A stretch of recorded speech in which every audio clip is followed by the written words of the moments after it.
సద్గురు సాయి పరబ్రహ్మణే నమః. అసతో మా సద్గమయ తమసో మా జ్యోతిర్గమయ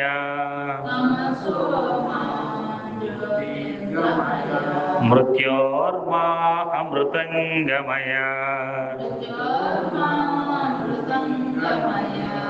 సాయి బంధువులారా, ఈరోజు మనం సాయిబాబా వారు వచ్చిన తరువాత భక్తి అనేటువంటిది ఈ భారతదేశంలోనే కాకుండా ప్రపంచం అంతా కూడా ప్రబలం చెందుతూ ఉంది. అసలు భక్తి అంటే ఏమిటి అనేటువంటిది మనం తెలుసుకోవాలి. మన మనసులో ప్రేమతో చేసేటువంటి ఆరాధనే భక్తి. భయంతో చేసేదాన్ని భక్తి అని పిలవలేం మనం. మరి దీనికి ప్రధానమైనటువంటి కారణం సాయి మందిరాల్లో కానివ్వండి, ఈ సాయి తత్వంలో కానివ్వండి, భక్తి ఇంత ఎక్కువగా ప్రబలటానికి కారణం ఏమిటి, ఇంత ఎక్కువగా వ్యాప్తి చెందడానికి కారణం ఏమిటి అంటే సంపూర్ణంగా మహిళా భక్తులే.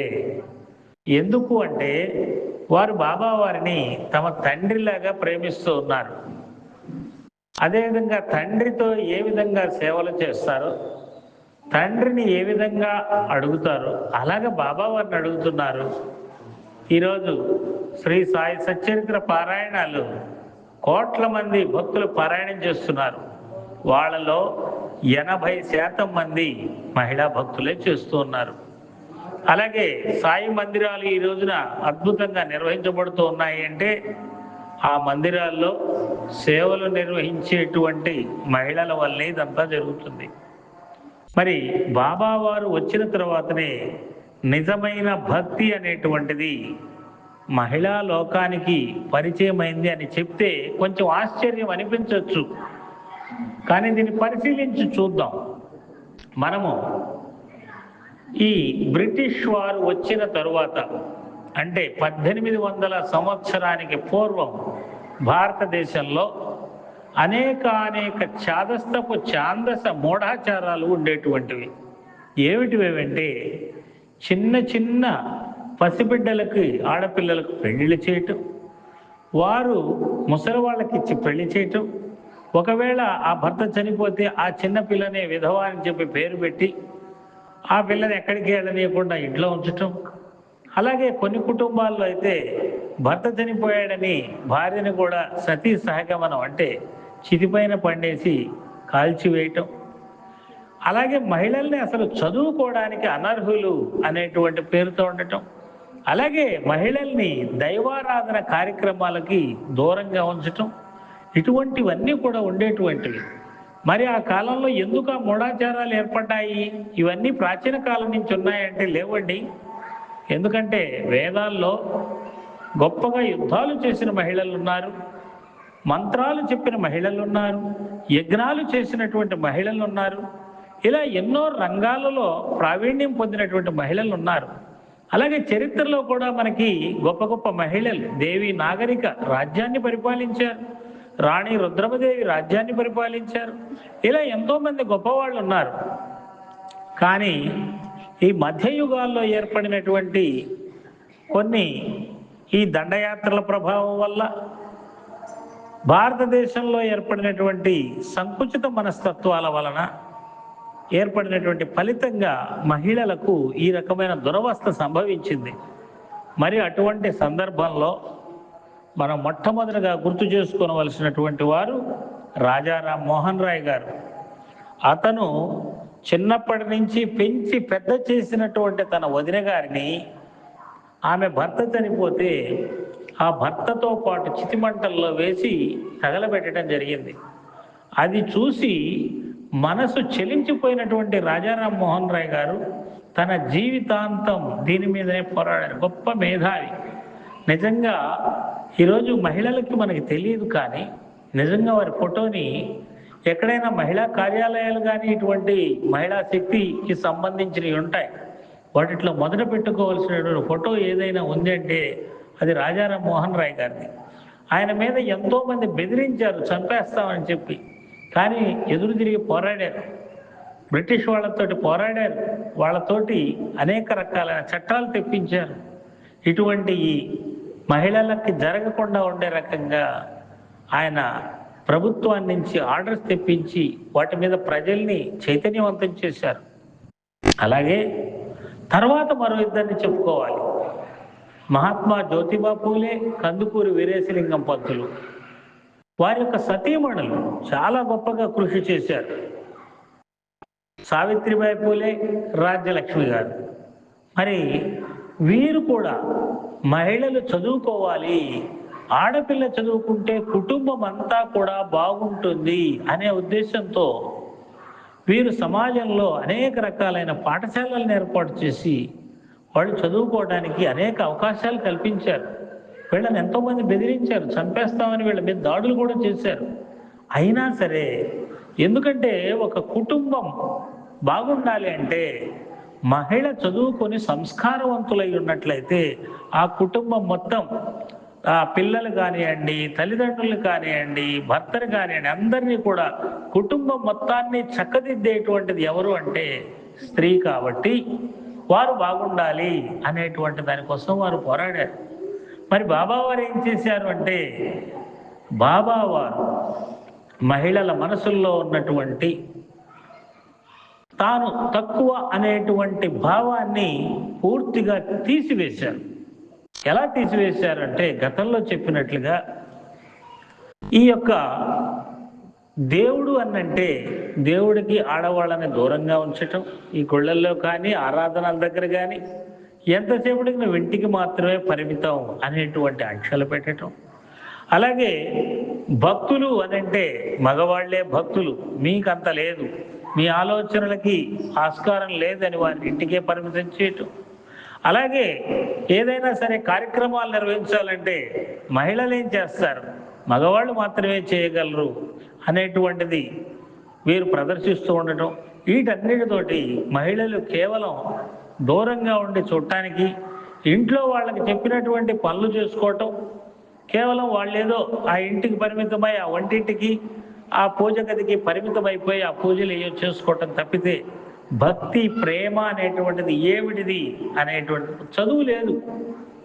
ఏదైనా గ్రంథాలు చదవాలంటే మరి వారు ఏది చెప్తే అది వినేటువంటి పరిస్థితి ఉన్న రోజుల్లో బాబా గారు మొట్టమొదట చేసింది ఏంటంటే, భగవంతుడు మనతో పాటు కలిసి ఉంటాడు అని భక్తులకు అనుభూతులు ఇచ్చాడు. బాయిజాబాయి గారు, ఆవిడ ఆయన్ని సొంత తమ్ముడులాగా చూసుకునేటువంటిది. ఆవిడ రొట్టెలు తీసుకొచ్చి పెట్టేటువంటిది అనమాట. వాటిని ప్రేమతోటి ఆయన స్వీకరించేవాడు. అదేవిధంగా ఆయన దగ్గరికి ఎవరు తీసుకొచ్చినా సరే, ఎండిపోయిన రొట్టె తెచ్చినా సరే, బాబా నేను ఎండిపోయిన రొట్టె తెచ్చానంటే పర్వాలేదమ్మా, నేను నీ బిడ్డని కదా, అదే ఈ తల్లి అని దాన్ని తీసుకొని తినేటువంటి వ్యక్తి. అంటే భగవంతుడికి నేను ఏదైనా సమర్పించచ్చా అనుకుంటే సమర్పించచ్చు. ఒక ఆవిడ చిక్కుడుకాయ కూర చేసి పెట్టాలని మొక్కుకుంది. ఆవిడ చిక్కుడుకాయ కూర తీసుకొని వెళ్ళగానే బాబా ఎంతో ప్రేమతో స్వీకరించాడు. అలాగే ఒక ఆవిడ వంకాయ పెరుగు పచ్చడి చేసి పెట్టింది. అలాగే వేపుడు కూడా కావాలి అమ్మా అని తెప్పించుకొని తిన్నాడు. ఇలాగా బాబా గారు నేనేదో దేవుణ్ణి ఎక్కడో గుళ్ళో ఉంటాను, మీరందరూ ఈ నియమాలన్నీ పాటించాలి అనేటువంటిది పెట్టలేదు. నేను మీలో ఒకడిని. బాబా గారు ఇచ్చిన అనుభూతి ఏంటంటే, నేను మీ తమ్ముడిని, నేను మీ అన్నని, నేను మీ తండ్రిని అనే అనుభవాల్ని భక్తులకు ఇచ్చారనమాట. అలాగే శ్రీమతి ప్రధాన్ గారు నా తండ్రి అని చెప్పేది బాబా గారు.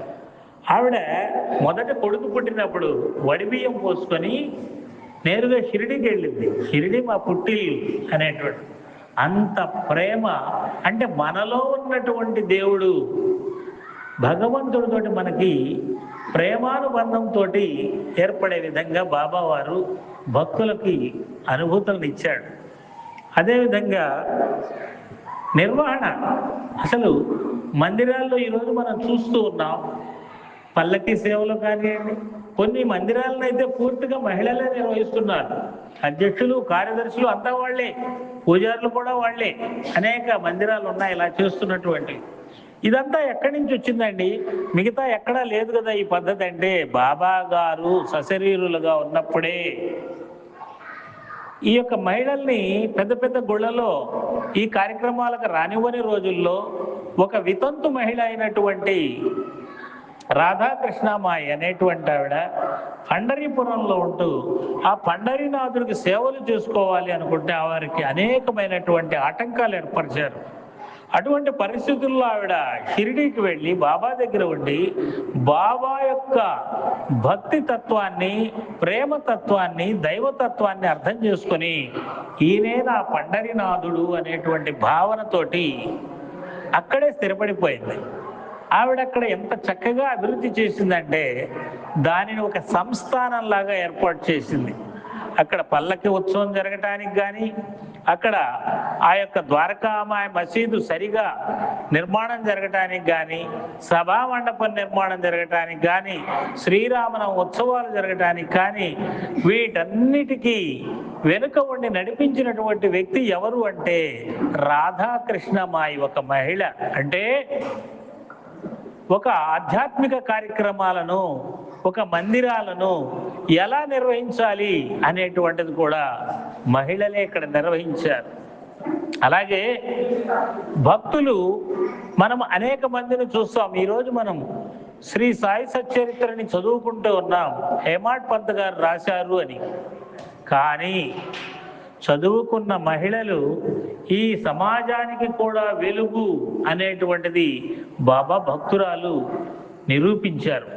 ఆవిడకి ఆ శక్తిని బాబా గారు ప్రసాదించారు. సావిత్రిబాయి టెండూల్కర్ అనేటువంటి ఆవిడ శ్రీ సాయినాథ భజనమాల అనేటువంటి ఒక పుస్తకాన్ని రాసింది. అదేంటో తెలుసా? ఆవిడ పద్యాలతోటి, ఆ మరాఠీ పద్యాలతోటి సాయిబాబా జీవిత చరిత్ర మొత్తాన్ని రాసేసింది అనమాట. ఎప్పుడు ఈ సాయి సచ్చరిత్ర కంటే ముందే రాసింది. చూడండి, నా భక్తులు ఈ రోజున నా యొక్క భక్తి తత్వాన్ని ముందుకు తీసుకొని వెళ్ళేటువంటి బాధ్యత నా బిడ్డలది అని బాబా గారు వారికి అభయం ఇచ్చారు. ఈరోజు మనం చూసినట్లయితే ఎంతో మంది మహిళా భక్తులు యోగులుగా ప్రసిద్ధి చెంది ఉన్నారు. మన రాష్ట్రంలో కానీ భారతదేశం మొత్తం మీద కూడా. పోయిన నెలలో మన దగ్గరకు వచ్చారు సాయి శంకరి అమ్మగారు. వారు ఒక పత్రికను నడుపుతూ ఉన్నారు, ఎన్నో సంకీర్తనలు రాశారు. అలాగే గతంలో మన మందిరానికి వచ్చారు భవానీ గారు, వారు సాయి పత్రికను నడుపుతూ ఉన్నారు, సాయి ప్రేమ అనే పేరుతోటి. అలాగే వారు ఎన్నో కవితలు రాశారు బాబా మీద. మరి ఇలాగ అనేక మంది భక్తులు, భక్తురాళ్ళు బాబా తత్వాన్ని ముందుకు తీసుకెళ్తూ ఉన్నారు. వీరిలో బాబా గారు మహిళలకు ఇచ్చినటువంటి అభయం ఏమిటంటే, మీరు మగవారితో సమానమే, అందరూ సమానమే, ఎవరు ఎక్కువ కాదు, ఎవరు తక్కువ కాదు, భక్తి ప్రేమలు ముఖ్యం నాకు అని చెప్పారు. అదేవిధంగా ఈ భక్తి తత్వాన్ని మీరు ఒకసారి వెనక్కి వెళ్ళి చూడండి.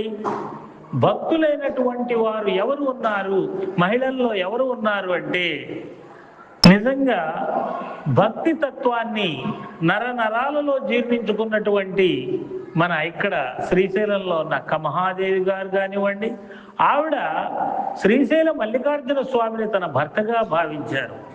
అదేవిధంగా మనం గోదాదేవి ఆండాళ్ళని చెప్తాం, ఆవిడ శ్రీ మహావిష్ణువుని తన భర్తగా భావించారు. మీరాబాయి గారు తన భర్తని శ్రీకృష్ణునిగా భావించారు. అలాగే లల్లేశ్వరి గారు, వీరంతా గొప్పవారండి. ఆవిడ శివుణ్ణి తన భర్తగా భావించారు. ఇక్కడ మహిళలకు భక్తి అంటే పతిని మాత్రమే ఆరాధించాలి, అది తప్పితే రెండోది లేదు అనే భావన గతంలో ఉండేది. అందుకని వారి భక్తి అనేటువంటిది ఆ విధంగా అంటే మధుర భక్తి రూపంలోనే ప్రకటితమైంది. కానీ బాబా వారి దగ్గరకు వచ్చేటప్పటికి తండ్రి బిడ్డల సంబంధం. ఈరోజు చాలా మందిని మీరు చూడండి, నా తండ్రి బాబా అని చెప్పి అంటారు. ఇప్పుడే కాదు, ఇందాక చెప్పాను చోటుబాయి ప్రధాన్ తన తండ్రిగా భావించేటువంటిది అని. అంతేకాదు ఎంతో మంది భక్తులు, భక్తురాళ్ళు, ఒక ఆవిడ తన బిడ్డకి ప్లేగు వ్యాధి సోకితే ఏడుస్తూ, తండ్రి నా బిడ్డకు ప్లేగు వ్యాధి సోకిందంటే, అమ్మా నేనుండగా నీ బిడ్డకేమి కాదు అని సంకలో గడ్డల్ని చూపించాడు. ఆ బిడ్డ గడ్డల్ని ఆయన తీసేసుకుని. అలాగే ఒక ఆవిడ ఎక్కడో తన బిడ్డ నిప్పుల్లో పడుతుంటే సాయి అని పిలిస్తే తన చేతిని పెట్టి కాపాడాడు. బాబావారు ఎప్పుడు మహిళా భక్తురాలని అమ్మా అని పిలిచేవాడు.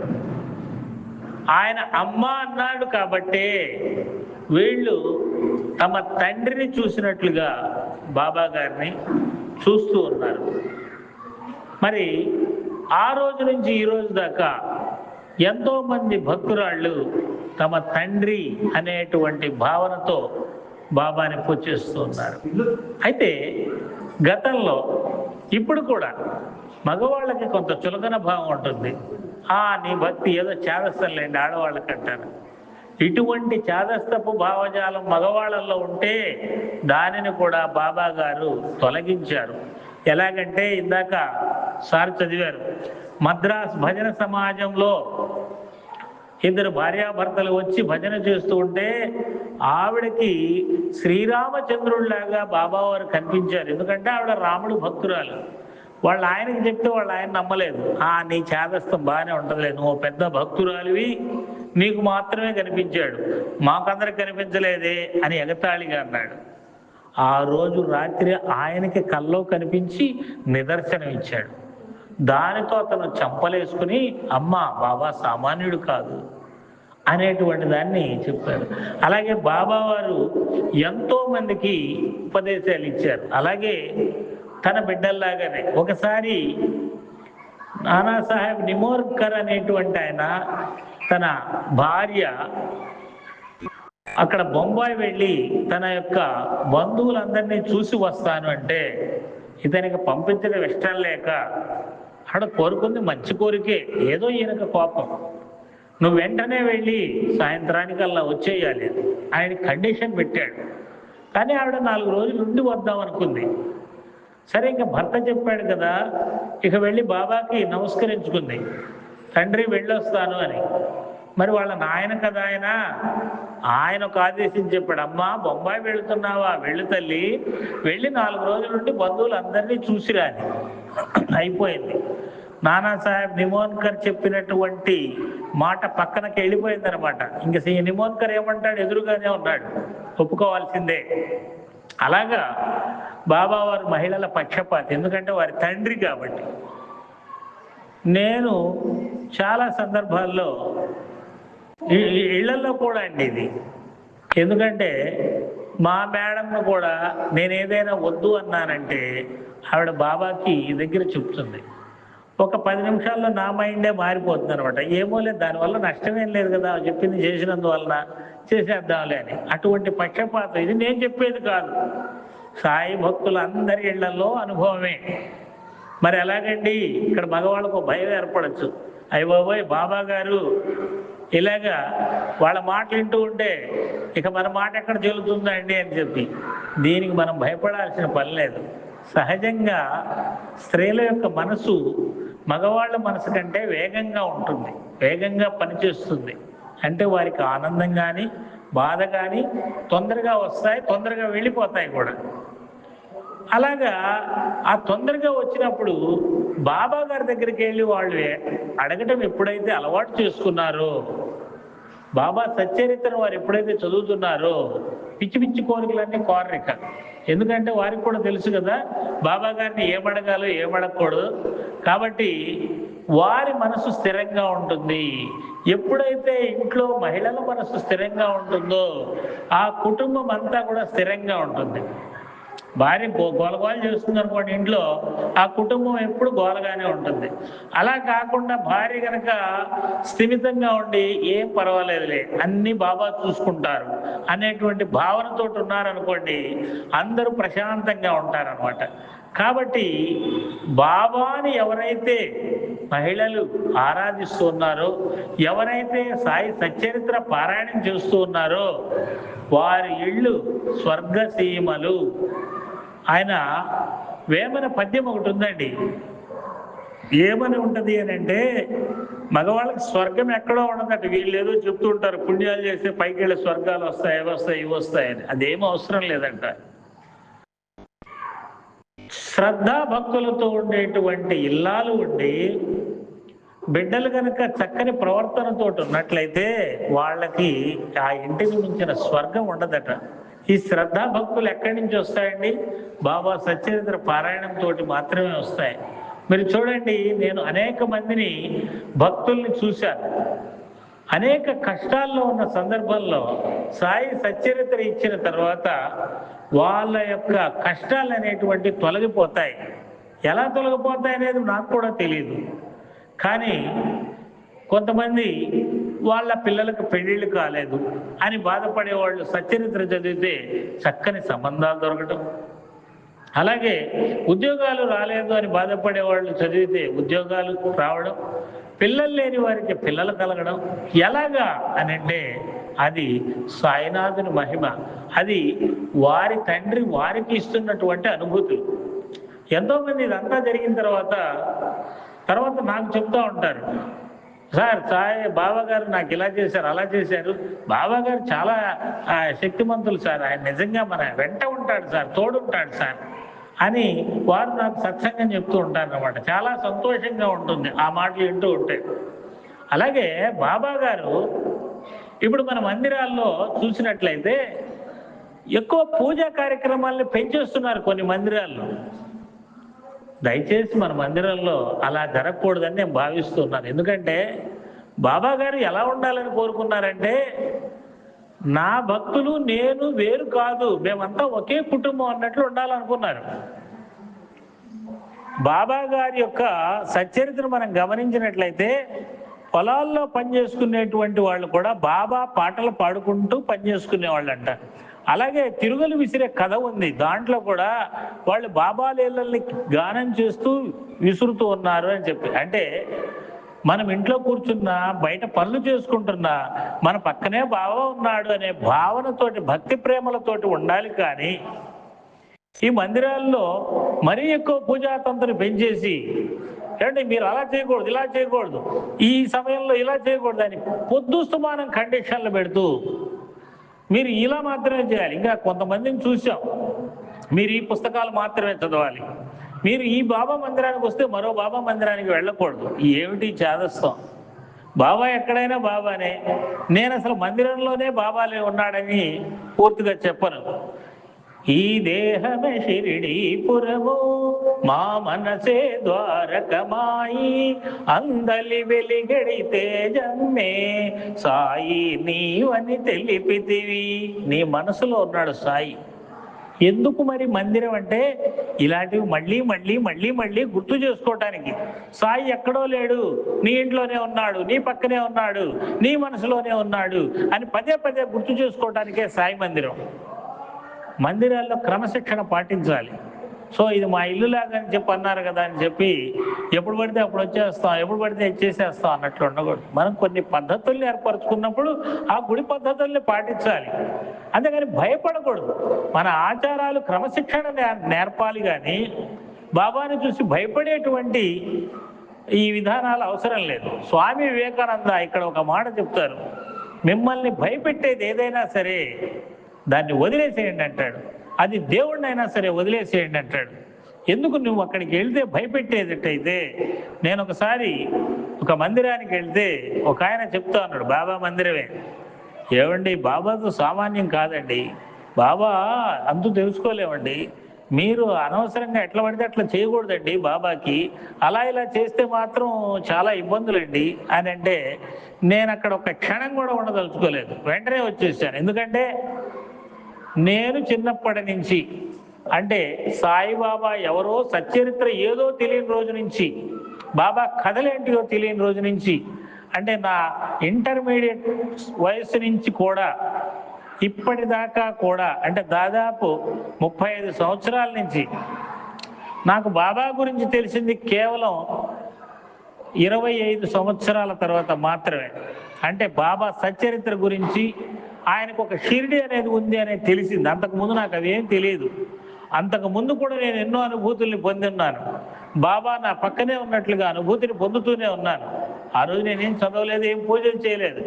కాబట్టి తెలిసి తెలియకుండా ఎవరో చెప్పింది విని బాబాకి అలా ఇలా అని ఈ కఠిన నియమాలు చెప్పేవాళ్ళని నమస్కారం పెట్టి దూరంగా ఉండటం మంచిది. బాబా గారు చెప్పింది ఏంటంటే, నా నామాన్ని మీరు ఎక్కడ ఉన్నా స్మరిస్తూ ఉండండి, నేను మీ పక్కనే ఉంటాను అని చెప్పారు. కాబట్టి బాబాని భక్తి ప్రేమలతో మన మనసులో నిలుపుకోవాలి.